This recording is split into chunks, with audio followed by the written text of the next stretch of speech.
Vamos abrir a nossa Bíblia então em 1 João capítulo 4. Uma das coisas que é mais legais da gente ter em mente é que quando a gente tem uma pessoa para falar de Jesus, isso já é muito mais do que a gente merecia. Imagina quantos nós somos hoje. Então, por isso que a gente não deve olhar para a quantidade de pessoas que se tem para compartilhar a palavra ou até mesmo para participar de um culto ou de algo assim. A gente deve olhar para nós mesmos, percebermos que nós não éramos nem dignos de estarmos aqui, né? Então, quanto mais de estarmos compartilhando com outros ainda. Então, isso já é muito mais do que nós merecíamos, né? Então, isso é libertador, né? E é tão triste quando a gente olha pessoas que dão tanta importância para a quantidade, né? Vamos dizer assim. Eu comentei isso porque a gente estava falando do Luquinhas, que hoje tem uma criança, mas uma criança, talvez uma criança é mais do que nós merecíamos ter para ensinar, né? Então, isso é maravilhoso. Vamos ler então? 1 João capítulo 4, hoje a gente vai do 1 até o 6, e na semana seguinte a gente completa então o capítulo do 7 até o 21. Né? Vamos ler então somente do 1 até o 6, vamos ler juntos. Fala assim: Amados, não creiam em qualquer espírito, mas examinem os espíritos para ver se eles procedem de Deus, porque muitos falsos profetas têm saído pelo mundo. Vocês podem reconhecer o Espírito de Deus deste modo: todo espírito que confessa que Jesus Cristo veio em carne procede de Deus, mas todo espírito que não confessa Jesus não procede de Deus.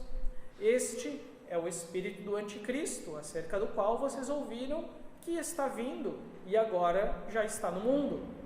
Filhinhos, vocês são de Deus e venceram e os venceram, porque aquele que está em vocês é maior do que aquele que está no mundo. Eles vêm do mundo, por isso o que falam procede do mundo, e o mundo os ouve. Nós viemos de Deus, e todo aquele que conhece a Deus nos ouve, mas quem não vem de Deus não nos ouve. Dessa forma, reconhecemos o espírito da verdade e o espírito do erro. Vamos orar? Jesus, essa é a Tua palavra, Senhor, e minha oração é que o Senhor possa nos ensinar nessa noite a respeito dela. Que o Senhor possa abrir a nossa mente e o nosso coração para entender o quão profunda é a Tua palavra. E guia-nos, Senhor, através desse texto, para entendermos e que o Senhor possa falar com cada um de nós de forma pessoal e íntima. Muito obrigado, Jesus, por tudo. Eu oro no Teu nome, Senhor. Amém. No texto que nós veremos hoje, João ele vai falar sobre amor. Ele vai falar sobre o amor. E João divide essa seção da carta dele, né, de duas formas. Do versículo 1 até o 6, né, João enfatiza o espírito do erro, né, o espírito do anticristo. E a gente sabe, nós vimos algumas semanas atrás, né, quem é o espírito do erro, ou quem é o anticristo, ou que vem a ser esse espírito do anticristo, né, que está no mundo enganando as pessoas, mentindo, né? E a segunda parte que nós vamos ver na semana seguinte, né, ele vai enfatizar a natureza de Deus. Né? Qual é a natureza de Deus? O que Deus é? Deus é amor. Né? Isso então nós vamos ver na semana que vem. Agora, João, ele inicia então esse versículo primeiro, falando assim, ele vai iniciar fazendo uma advertência muito importante para mim e para você. Ele diz, não creiam em qualquer espírito, mas examinem os espíritos para ver se eles procedem de Deus. É isso que João está falando aqui.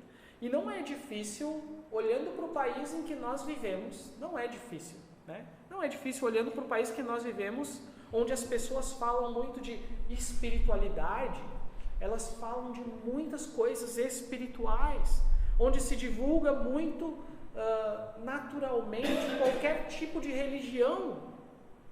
E as pessoas, então, elas entendem que existe um plano espiritual, existe um mundo espiritual. As pessoas não têm dificuldade nenhuma de reconhecer esse tipo de coisa, né?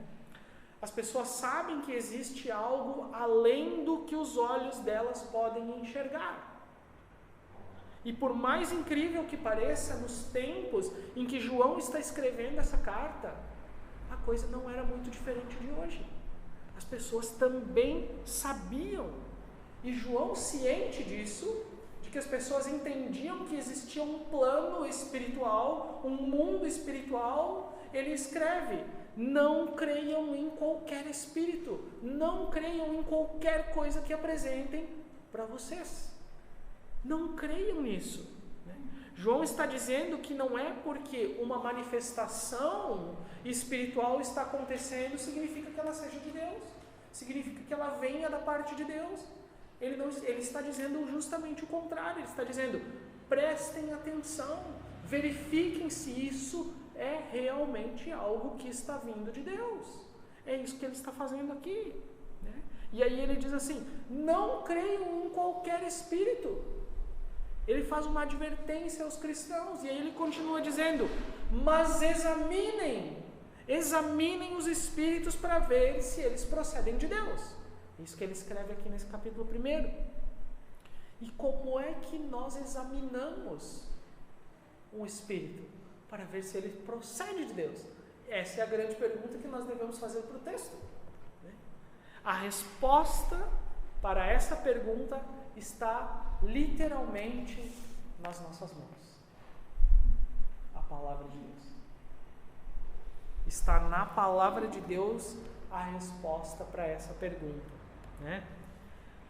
Qualquer palavra, qualquer profecia, seja ela de quem for, deve ser checada com a palavra de Deus, deve ser comparada com a palavra de Deus, deve ser exposta à palavra de Deus, né? Para ver se essa palavra ou se essa profecia ela procede de Deus, ela vem realmente do Deus verdadeiro. Nós devemos ver se essa palavra faz sentido, se essa profecia faz sentido com a palavra de Deus. Por quê? Porque o nosso Deus não é um Deus de confusão. O nosso Deus não é um Deus que se contradiz em nenhum ponto. Deus não erra. Deus não erra. Deus não erra. Né? E é também por isso que nós devemos aprender de Deus e estudar a sua palavra e viver ela.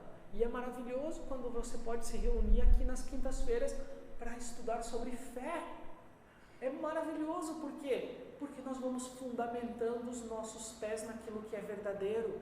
Nós estamos sentando os nossos pés naquilo que é a verdade, alicerçando a nossa vida na palavra de Deus. É maravilhoso isso, né? Era essa a intenção de João quando ele escreveu isso. E aí ele continua dizendo o seguinte: porque muitos falsos profetas têm saído pelo mundo. Ele continua no versículo dizendo isso. E biblicamente o que se entende por profecia é toda palavra dada em nome de Deus. Toda palavra que é dada em nome de Deus é uma profecia. É isso que nós vemos biblicamente, né? Toda palavra dada em nome de Deus é uma profecia. E se João está nos advertindo aqui, nesse ponto, quanto aos falsos profetas, é porque esses falsos profetas já estão por aí espalhando as suas mentiras. Porque, do contrário, ele não precisava escrever. Concordam comigo? Se falsos profetas não tivessem espalhando mentira aqui para a igreja, João não precisaria escrever isso. Concordam? Né? Nós precisamos tomar cuidado com esses falsos profetas, porque muitas pessoas estão sendo enganadas por falsos profetas e que têm feito coisas e dito coisas em nome de Deus, mas que na verdade não tem nada a ver com Deus. Eu separei alguns versículos para que a gente pudesse ter uma breve ideia e pudéssemos guardar esses versículos conosco. E aqui estão alguns deles. Hebreus 9, versículo 27, fala bem assim. Você não precisa abrir, mas se você quiser anotar, você pode. Hebreus 9, versículo 27, fala assim: da mesma forma como o homem está destinado a morrer uma só vez, e depois disso enfrentar o juízo. Minha pergunta: existe alguma margem para que acreditemos em reencarnação de acordo com esse versículo? Não há margem nenhuma, e a Bíblia é bem clara que o quê? Que o homem está destinado a morrer uma vez. Uma só vez. Hebreus 9, 27. Agora, 2 Coríntios 5, versículo 8 diz assim: temos, pois, confiança e preferimos estar ausentes do corpo e habitar com o Senhor. Estar ausente do corpo, desse corpo, é estar na presença de Deus. Estar ausente desse corpo é estar na presença de Deus. Não existe estágio intermediário. Não existe uma coisa intermediária onde você tem contato com alguém que ainda não está lá e que você vai prestar então oração para essa pessoa.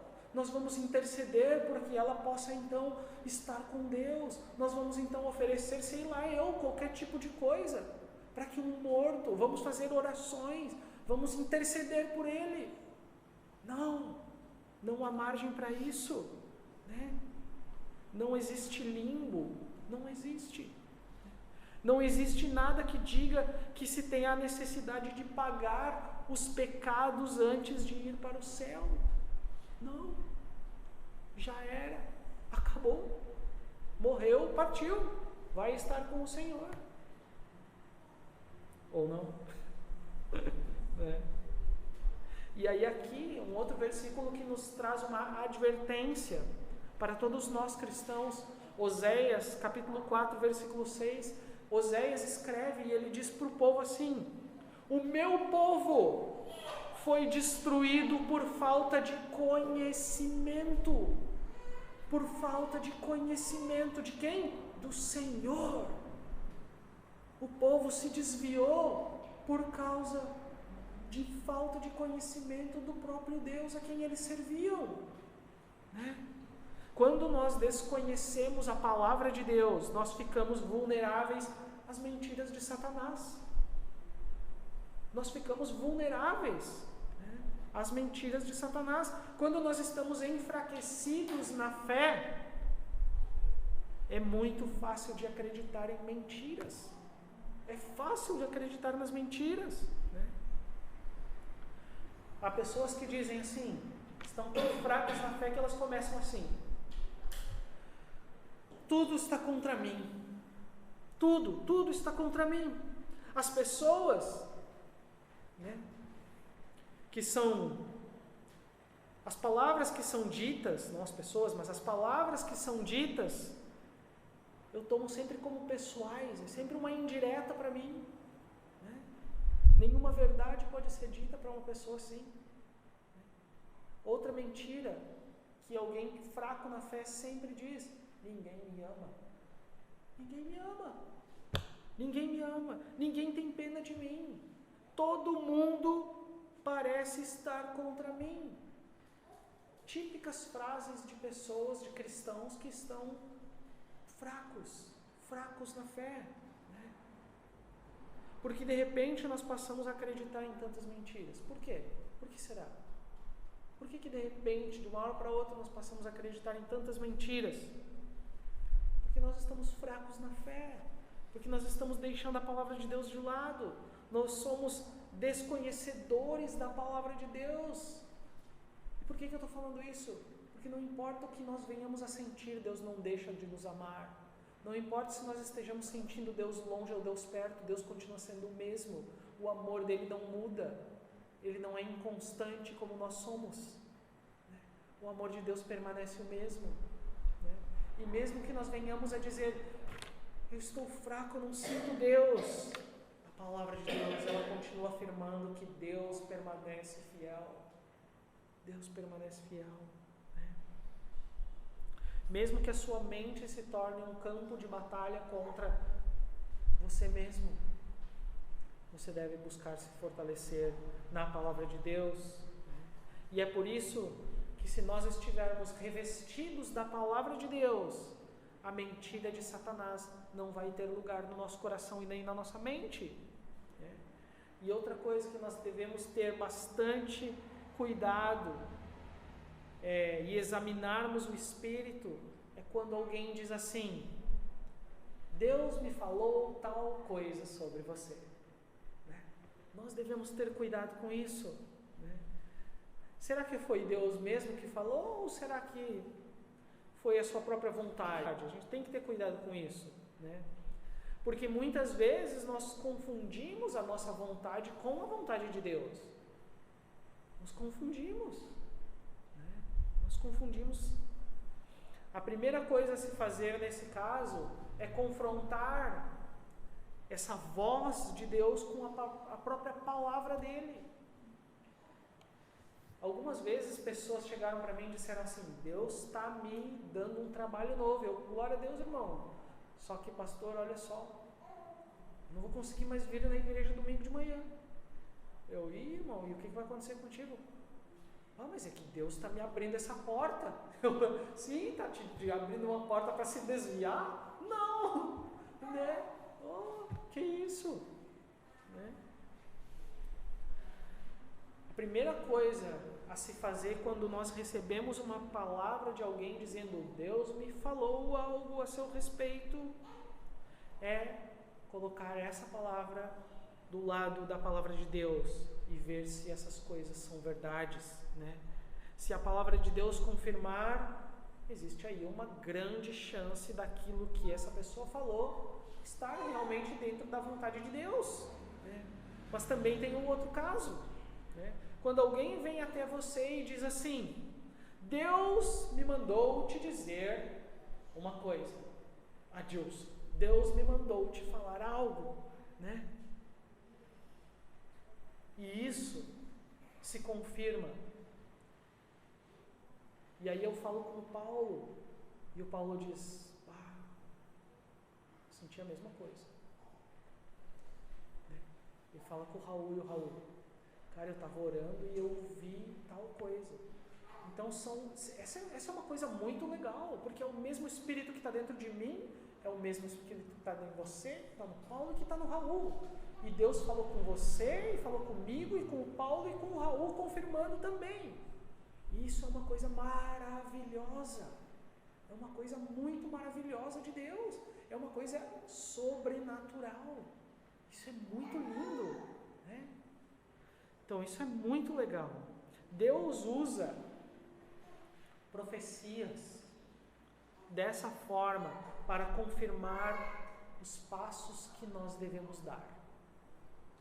Deus usa profecias para nos guiar em passos que nós devemos dar. Então, vejam como nós não temos que sair por aí dizendo tudo o que as pessoas falam para fazer em nome de Deus. Olhem o que as pessoas dizem para a gente fazer em nome de Deus. Eu só separei algumas das coisas. elas dizem assim, ó, fulano, você vai se casar com uma ciclana, né? Essa é uma profecia, eu acho que isso vai acontecer. Outra coisa, fulaninho, você vai vender tudo e ir morar na Groenlândia. Alguém já ouviu falar disso? Né? Groenlândia lá, depois do Canadá. Né? Que lugarzinho, né? Todo congelado. Né? Ou então algumas pessoas jovens que vêm e dizem assim, com muitas perguntas, dizem, o que será que eu vou estudar? Deus, que tipo de curso eu devo fazer? O que eu devo fazer na faculdade? E aí vem alguém e diz assim, Deus me disse que você vai fazer tal coisa. Eu não consigo entender como essas coisas funcionam. Eu não consigo entender como alguém tem coragem de falar isso, né? Talvez porque não conheça a palavra de Deus mesmo, mas é difícil. Eu começo a pensar assim, espera aí, meu chapa, só um pouquinho, vamos verificar isso aí, vamos olhar a palavra de Deus, vamos ver o que a palavra de Deus diz. Isso, você está afim de ser apedrejado? Por quê? Porque se a profecia no Antigo Testamento não se cumprisse, o profeta era apedrejado, né? E esse é um outro assunto, mas os judeus usavam esse argumento para apedrejar os profetas verdadeiros, porque eles não queriam ouvir a verdade, né? Sobre os pecados deles, né? Mas vamos verificar essas coisas com a palavra de Deus? Vamos, né? E eu também vou agir de acordo. Vou fazer o quê? Vou orar, vou buscar na palavra de Deus, nesse caso, eu vou ler e vou meditar a palavra de Deus e buscar respostas para essa profecia que foi dita, para isso que foi falado, né? Eu vou buscar então essa resposta vinda do céu, né? Essa é a postura correta que os filhos de Deus devem tomar, né? E aí nós temos que ter cuidados com essas profetadas, né? Devemos agir com cuidado diante da palavra de Deus. Devemos examinar e verificar se essas palavras vêm realmente de Deus. E aí, já que nós estamos falando, então, nesse assunto, a palavra de Deus nos ensina como nós devemos agir quando alguém vem e nos entrega uma palavra profética. Como é que nós devemos agir, então? 1 Coríntios 14, versículo 29, diz assim: tratando-se de profetas, falem 2 ou 3, e os outros julguem cuidadosamente o que foi dito. Isso é legal. Quando alguém vem e diz, o Ronaldo estava me falando, né, que outro dia, que o cara do Uber falou assim, Deus está te chamando para ser pastor, né? Então, quando alguém vem e diz, aqui na igreja a gente não tem isso, né? Mas se alguém viesse e dissesse assim, Paulo, Deus está te chamando para ser pastor. Daí o Paulo, só um pouquinho, vem aqui Adilson, vem aqui Raul, pode falar agora, fala aí agora. Deus está te chamando para ser pastor e tal. Daí o cara já vai ficar meio assim, né, para entregar essa palavra, né? E aí então nós vamos confirmar isso aí, né? Daí os guris vão fazer a mesma coisa, vão ouvir, vão falar, então nós vamos ouvir, nós vamos cumprir aquilo que nós devemos fazer, nós vamos orar, e nós vamos meditar, e nós vamos buscar na palavra de Deus, nós vamos julgar aquilo que essa pessoa está dizendo. É isso que Coríntios está nos dizendo.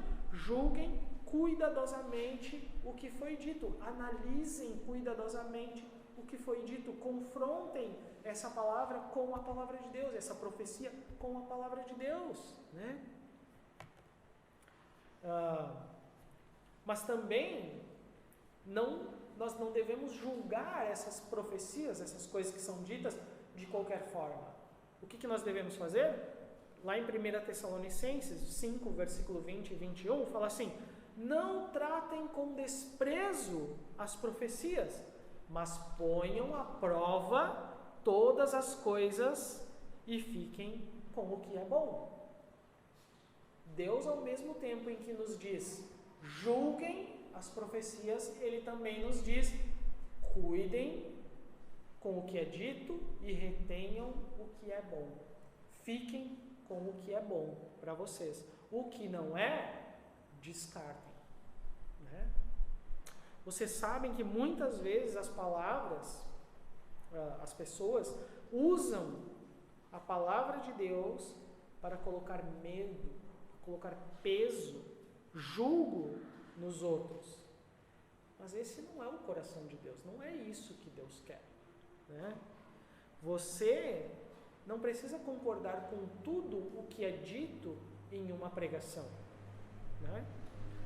Não precisa desprezar de maneira alguma, mas deve sim colocar todas as coisas à prova da palavra de Deus. Vocês têm recebido muitas pessoas de várias igrejas diferentes aqui. E vocês devem colocar tudo o que é dito de acordo com a palavra de Deus. Se algo for dito aqui contrário, né, vocês devem colocar essa coisa de lado e reter aquilo que é bom para vocês, né, e não ficar com tudo, né. Muitas vezes a gente ouve pregadores e ouve até mensagens que parece mais uma mistura de uma coisa divina com uma coisa humana, né? E a coisa de Deus misturada com coisa de homem, e uma mensagem que traz um versículo e um monte de coisas psicológicas, de comportamento humano junto, e aí você tem que assimilar todas essas coisas ao mesmo tempo, né? Então, retenham aquilo que é bom e joguem fora aquilo que não serve. É como se você estivesse comendo um peixe com espinhas. Ou seja, a gente não come o peixe inteiro. A gente pega, come a carne e separa as espinhas no cantinho do prato. É isso que a gente faz quando a gente vai comer um peixe que tem espinhas, né? O cristão maduro deve fazer isso. Deve reter aquilo que é bom para ele e descartar aquilo que não serve. O único problema aqui está naquela mensagem em que o receptor da mensagem é um cristão iniciante, não muito maduro na fé, que não vai conseguir separar essas coisas. E aí a gente tem um problema, né? Então essa é uma das coisas que a gente deve ter cuidado. Versículo 2 fala assim: vocês podem reconhecer o Espírito de Deus deste modo. Todo espírito que confessa que Jesus Cristo veio em carne procede de Deus. Procede de Deus. Muita atenção para esse versículo, porque João, ele explica aqui como nós podemos identificar uma manifestação espiritual ou uma profecia se ela procede de Deus. João diz: todo espírito que confessa que Jesus Cristo veio em carne procede de Deus. No tempo em que João escreveu essa carta aqui, né, não era muito difícil, então, crer que Jesus era alguém vindo da parte de Deus. As pessoas andavam quilômetros para ouvir João falar a respeito de Jesus. Por quê? Porque ele andou com Jesus. Ele andou com Jesus, ele presenciou coisas, ele viu milagres, ele viu o próprio Senhor e as pessoas iam atrás dele para ouvir essas histórias, né? As pessoas notavam as verdades de Deus nos ensinamentos em que o próprio Jesus ensinava, e as pessoas iam atrás dessa verdade, iam atrás dele, né? E criam nos ensinamentos que Jesus entregava para essas pessoas. Mas as seitas, elas estavam tentando deturpar a verdade de quem era realmente Jesus, de quem Jesus realmente era. Alguns diziam que Jesus era um espírito, um fantasma, né? Por não acreditar que um homem feito de carne poderia ser como Deus, poderia ser alguém quem Jesus era. As pessoas não criam nisso, né? E isso foi amplamente divulgado após a ascensão de Jesus, né? Lá em Atos capítulo 1. E é por isso que o apóstolo João está combatendo essa heresia aqui, dizendo: Jesus veio em carne. Essa era a luta de João naquele tempo. Mas e hoje? Será que essa é a nossa luta? Né? O que acontece nos nossos dias? Qual é a nossa luta? Será que nós temos a mesma dificuldade em anunciar Jesus Cristo como Ele realmente era, 100% homem e 100% Deus? Será que nós temos essa dificuldade? Será que as pessoas têm dificuldade hoje de crer que Jesus veio à Terra, andou entre nós, né, como um homem de carne e osso, sujeito às mesmas tentações que cada um de nós tem? Será? Hoje, a maior dificuldade das pessoas é crer que Jesus é Deus. Por mais incrível que pareça, elas não têm dificuldade em crer que Jesus veio à Terra como um homem. Elas não têm dificuldade nisso. Elas têm dificuldade em reconhecer que Jesus é Deus. Mas não têm dificuldade em reconhecer que Jesus veio à Terra como um homem. Muitas seitas espalham que Jesus, ele é um profeta de Deus, como os muçulmanos dizem. Ele não é Deus, ele era um profeta vindo de Deus, né? Ou um espírito evoluído, como os espíritas dizem. Muitos dizem que Jesus então era um líder político. Ele não, Jesus realmente veio, ele era um líder político, causou uma certa confusão lá durante o Império Romano, né? Os testemunhas de Jeová, por exemplo, que tiveram a ousadia de distorcer a palavra de Deus, e eles dizem lá em João capítulo 1, na Bíblia deles, que Jesus era um Deus, ou seja, mais um Deus, e não Deus, né? Dando a entender então que existe mais do que um Deus, alterando a palavra de Deus. Os mormons dizem que Jesus era um Deus com o D minúsculo.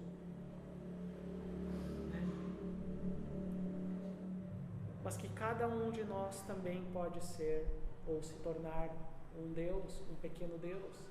Essa é a teologia deles, né, dos mormons. Muitas mentiras a respeito de quem é o nosso Senhor e Salvador. Muitas mentiras estão sendo divulgadas a esse respeito, amplamente divulgadas. E cabe a nós anunciar o verdadeiro Evangelho. E aí no versículo 3, né, João ele chama esse espírito de espírito do anticristo, o espírito do erro, né, o espírito do anticristo. E anticristo significa, a gente já falou disso, né, aqui um pouquinho, anticristo significa estar no lugar de Cristo ou contra Cristo, né? E Satanás ama se passar por Cristo. Satanás ama fazer isso. Ele ama se passar por Jesus, né? E não aceitem pessoas dizendo, tudo bem, Jesus era um homem, mas ele não era Deus. Não, está errado. Jesus era Deus. Jesus era Deus. Se Jesus não era 100% homem e 100% Deus, como nós cremos, né? Como é que pode, então, ele salvar a nossa alma? Como? Se ele não era 100% homem e 100% Deus. Como Jesus pode ter poder para nos livrar do pecado? Como? Como ele pode ter poder sobre o inferno e sobre a morte? Como ele pode vencer a morte, se ele não era 100% homem e 100% Deus? Não tem como. Jesus não poderia triunfar em todos esses pontos sem ser Deus. Não poderia. Olhem comigo o versículo 3. Fala assim,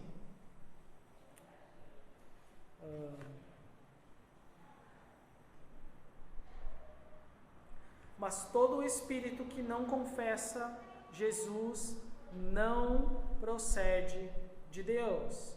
Esse é o espírito do anticristo, acerca do qual vocês ouviram que está vindo e agora já está no mundo.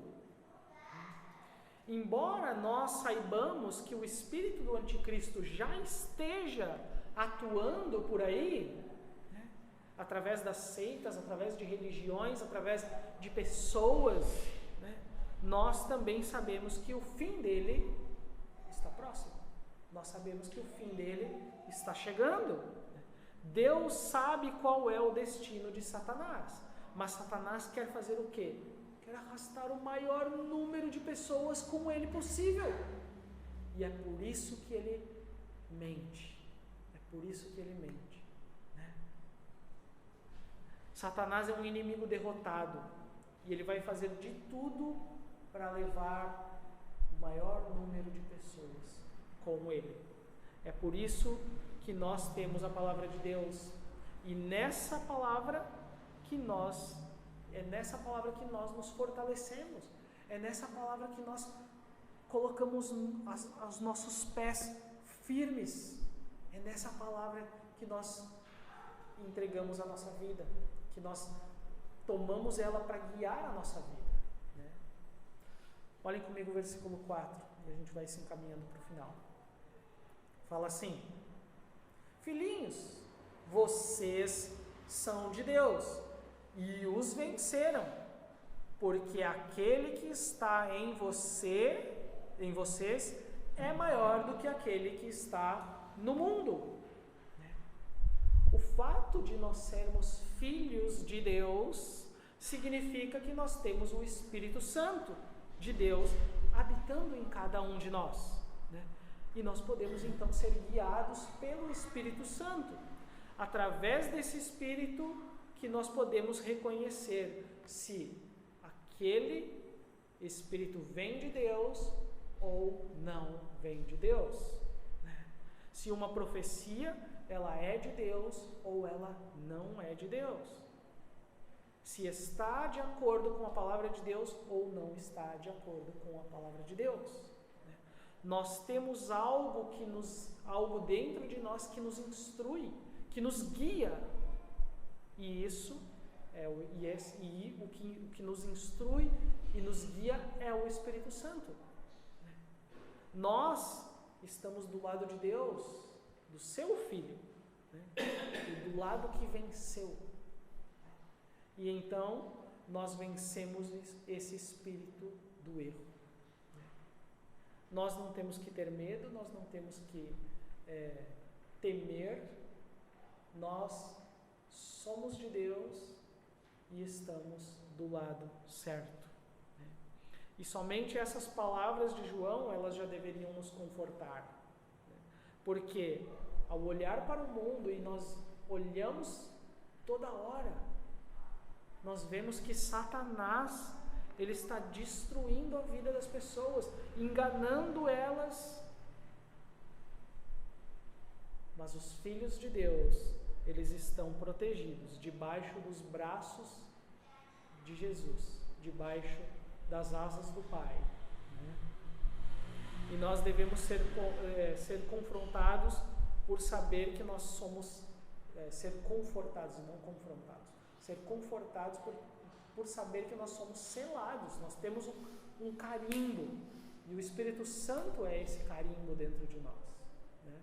É como se a gente tivesse sido carimbado, ó, pertence a mim, pum, Adilson pertence a mim, Paulo pertence a mim, Raul e todos nós, é meu. Né? O Espírito Santo em nós faz isso, né? Nos sela. Nós temos um destino, e o nosso destino é o céu. Nós somos a geração eleita, sacerdócio real, nação santa, povo exclusivo de Deus. Esses somos nós. Né? Isso está em 1 Pedro 2, versículo 9. Então, nós não devemos temer as coisas do mundo, não devemos temer falsos ensinamentos, não devemos temer engano, não devemos temer o mundo e as coisas horríveis que há nele. Nós somos de Deus Nós não devemos temer, por quê? Porque o Espírito Santo de Deus está em nós e ele é infinitamente maior do que as trevas que estão no mundo. E é só por isso que nós não devemos temer. Olhem comigo o versículo 5. Fala assim: eles vêm do mundo, por isso o que falam procede do mundo, e o mundo os ouve. A Bíblia fala que esse espírito do erro, ele vem do mundo. E quando se fala do mundo, ele não está se referindo aos passarinhos, às árvores, né? A pizza de calabresa sem cebola, né? Por favor. Pizza de calabresa com cebola não dá, né? Pizza de calabresa, ele não está se referindo a essas coisas que estão no mundo, né? Mas quando se fala do espírito do erro que vem do mundo, ele está se referindo a um estilo de vida próprio, né? Está se referindo a um sistema mundano que se opõe à palavra de Deus. O pensamento do mundo é que eu posso fazer tudo o que eu quiser e no final vai dar tudo certo. Esse é o pensamento do mundo. Segue o teu coração, segue a tua intuição. Se você quer mesmo fazer isso, vai. O que importa é você ser feliz. Esse é o pensamento do mundo, né? O pensamento do mundo é que eu posso fazer tudo o que eu quiser.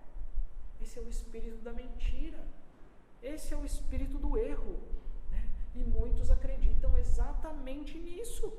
A maioria das pessoas pensa que a porta larga é o caminho perfeito. Esse é o caminho perfeito para uma vida de abundância e sucesso. Não, eu vou fazer tudo o que eu quiser, né? E é por isso que o mundo recebe os profetas da mentira, porque eles enganam. Vocês acham que alguém quer ouvir que você vive só uma vez? Não, as pessoas querem ouvir que elas podem fazer tudo o que elas quiserem aqui, que elas vão ter outra chance. É isso que elas querem ouvir, porque não faz sentido para elas. Porque elas vão dizer, eu estou desperdiçando a minha vida. O pensamento do mundo é esse. É isso que elas querem ouvir, né? O mundo prefere ouvir as mentiras do diabo, porque as verdades de Deus, elas incomodam os ouvidos delas. Incomodam. Ninguém quer ouvir. Você só tem uma chance. Meu amigo, sua vida pode acabar amanhã. Você já pensou? Te arrepende. Você pecou. A gente está chegando num nível de sociedade que vai ficar difícil dizer assim: arrepende-se dos teus pecados. Opa, você está me ofendendo? Como assim eu sou pecador? Não é bem assim. Isso não se fala. Não se diz para uma pessoa. Não se faz isso. É antiético. É isso. Né? A gente está chegando nesse nível. Né? Olha o que diz o versículo 6. E a gente vai finalizando. Nós viemos de Deus, e todo aquele que conhece a Deus nos ouve, mas quem não vem de Deus não nos ouve. Dessa forma, reconhecemos o espírito da verdade e o espírito do erro, né? O primeiro ponto nesse versículo aqui é: nós viemos de Deus, e todo aquele que conhece a Deus nos ouve, mas quem não vem de Deus não nos ouve. Esse é o ponto aqui, né? Mas ouve a quem? É a pergunta que nós devemos fazer para o texto. Ouve a mim? Ouve a vocês? Ouve todos os crentes? Não. Ouve a palavra de Deus. Usem o ensino dos apóstolos. Né? Ouve aqueles que foram usados por Deus para escrever essa carta, esse texto, esse livro. E aí o restante do versículo diz: dessa forma, então nós reconhecemos o espírito da verdade e o espírito do erro. É assim que nós reconhecemos, né? De que forma nós distinguimos então, na prática, um espírito do outro? Resposta: aquele que crê na palavra de Deus tem o Espírito da verdade habitando nele, na palavra de Deus como um todo. Mas aquele que não crê na palavra de Deus tem o quê? O espírito do erro. Nós citamos alguns aqui hoje, né? O espírito do anticristo faz morada nessa pessoa que não crê na palavra de Deus. Então, distinguir o espírito da verdade do espírito do erro não é difícil. É, na verdade, extremamente fácil. É simples e fácil. É prático e direto. Quem tem o espírito do erro? Aquele que não crê na palavra de Deus. E quem tem o espírito da verdade? Aquele que crê na palavra de Deus, que crê em Jesus Cristo, que crê que Jesus Cristo veio e é 100% homem e 100% Deus. E não metade homem e metade Deus. Não. Crê na Bíblia como um todo, na palavra de Deus como um todo. Né? Todos podem fazer isso. Todos nós podemos fazer isso. Todos nós somos capazes de distinguir os espíritos. O espírito do erro do espírito da verdade. Todos nós podemos fazer isso. Né? Todos podem fazer isso. Não é necessário nenhuma faculdade ou seminário ou qualquer outra coisa. É só olharmos para a palavra de Deus e termos ela como o centro da nossa vida. E ter ela como o balizador para a nossa vida. Amém, gente? Vamos orar? Deus, muito obrigado, Senhor, por esse culto, por esse ensino. E como a palavra de Deus diz, Senhor, abre os nossos olhos e nos ajuda a enxergar.